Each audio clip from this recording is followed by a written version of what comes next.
quite important that climate resilience should be considered within the totality of an ecosystem or for the Niue as a whole. Because at the moment we tend to do it bit by bit. Since 2019, the Pacific Regional Invasive Species Management Support Service, or PRISMS, has been helping Niue to scale up its efforts to control invasive species and increase the climate resilience of its ecosystems and communities. PRISM's been probably the best initiative that is happening at the moment, to be honest.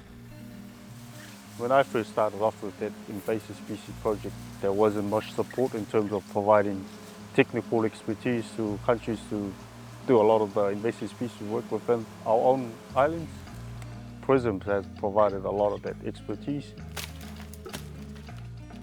One of the biggest things I've seen with PRISMS is that they help push things along, and then it just gets things done a lot faster and easier. It's just been such a great setup, not only for Niue, but for all the Pacific Islands as well. You want a real one?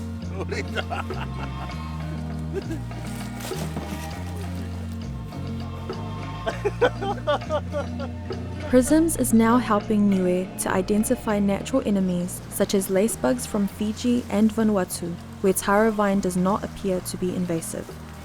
If successful, these tiny natural enemies could one day help to save the Huvalu forest from slowly being strangled by the steady creep of taro vine. And this would prevent the ongoing need to constantly use herbicides as a labor-intensive control method. In Niue's case, we've had some biocontrols introduced in the past for control of lantana and the giant sensitive plant, and it has been effective. I think the biocontrol would be the only way to try and resolve that. But you need to get in there quite quickly before they can proliferate to a forest area. That's our really last hope at the moment, is having a biocontrol agent that's gonna hopefully be released and then hopefully have the impact that we wanted to have, which is just to stop the spread of it, you know.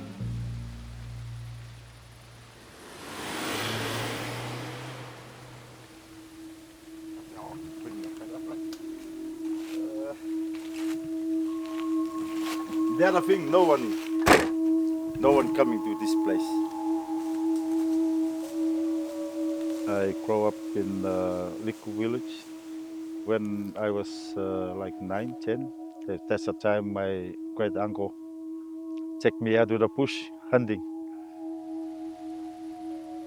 Take me to Huvalu forest to go out hunting in the caves in the forest. 57 years now of age, still here. Still managed to go down, get some coconut crab.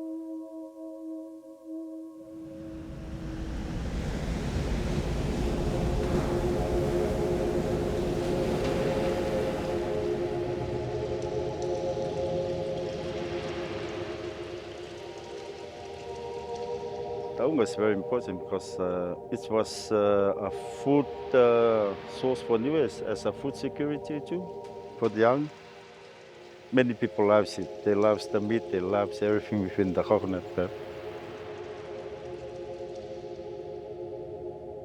You hardly find any coconut crabs done at the coconut plantation because of wild pigs. So they destroy all the coconuts, even the new coconut, they all been damaged by the wild pigs. PRISMS also played a key role in helping Niue to establish its ongoing program to control feral pigs and protect local plantations.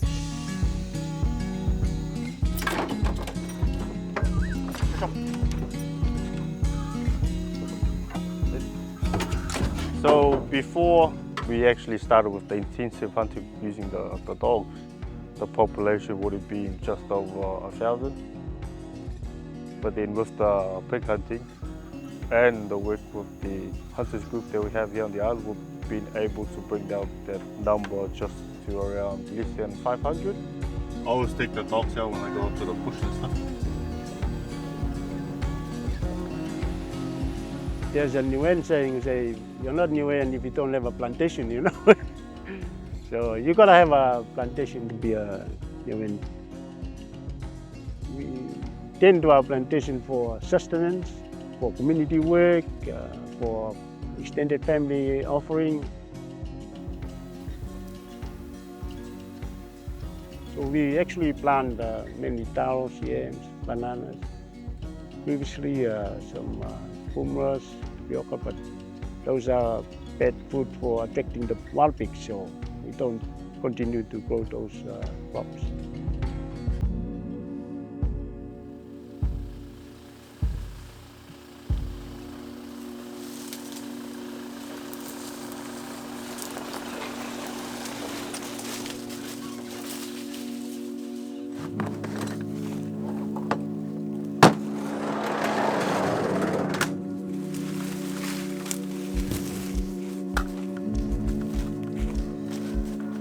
Pigs do cause a lot of damage to the environment. They eat a lot of land crabs, especially coconut crabs. They do a lot of uprooting, which stops a lot of regeneration of forest areas. They also eat a lot of seedlings as well.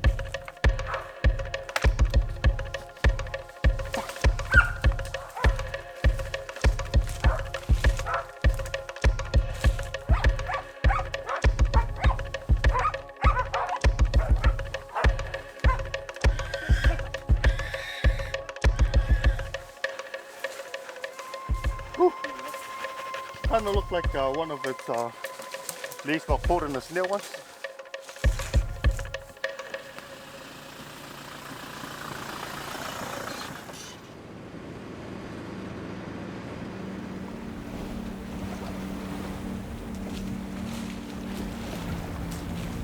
Now it's very important for the people to help us to control all the invasive species, because there are lots of invasive species on the island at the moment. The rats, the cats.